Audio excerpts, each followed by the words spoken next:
विद्यार्थी मित्रांनो, आपल्याला अंतर मोजायचं असेल मोकळ्या मैदानाचं किंवा एखाद्या हॉलचं वर्गाचं, तर त्यासाठी एक अत्यंत चांगलं असं साधन या ठिकाणी आहे. याला म्हणायचं भूमापन सायकल. यामध्ये सेंटीमीटरच्या खुणा आहेत, 100 सेंटीमीटरच्या खुणा आहेत. 100 सेंटीमीटर म्हणजे 1 मीटर. तर आपल्याला दोन वस्तूमधील अंतर कसं मोजायचं, लांबी, रुंदी, त्याचबरोबर परिमितीसुद्धा या भूमापन सायकलच्या साधनाद्वारे करता येतं. चला तर बघूया. आपण पहिल्यांदा या ठिकाणी ही जी बाणाची खूण आहे स्टार्टवर ठेवायचं. मोजायला एक जण आहे. 100 सेंटीमीटर झाल्यानंतर खट्ट असा आवाज येतो. कुणी मध्ये बोलायचं नाही. एक जण या इथं आवाज मोजायचं. आता इथं स्टार्टवर ठेवलेलं आहे मी.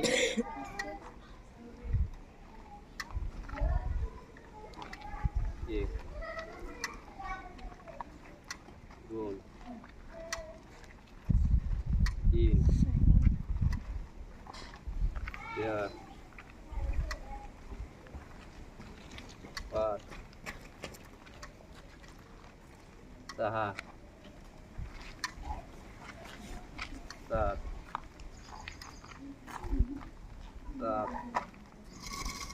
8.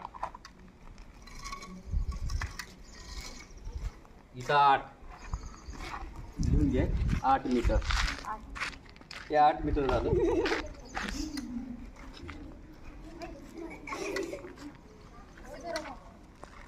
एक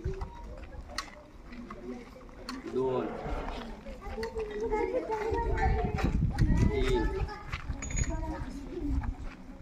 4 5 6. हे 6. इथं 6 मीटर.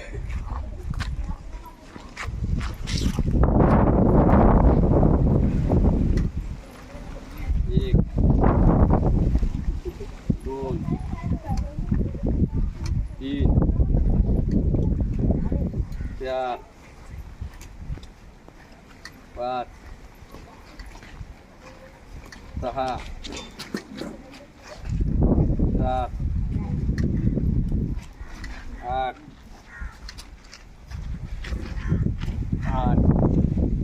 हे 9. बरोबर 9 आहे.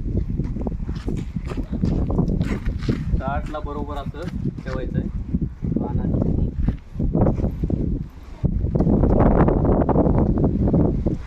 एक 2 3 4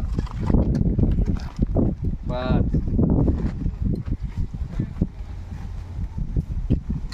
6. हे 6 आणि वरती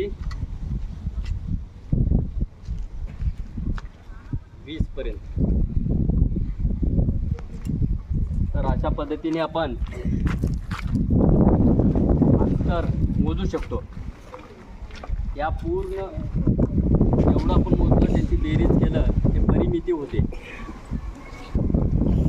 लांबी आणि रुंदी आयताकृती जर असेल तर लांबी आणि रुंदी असतं.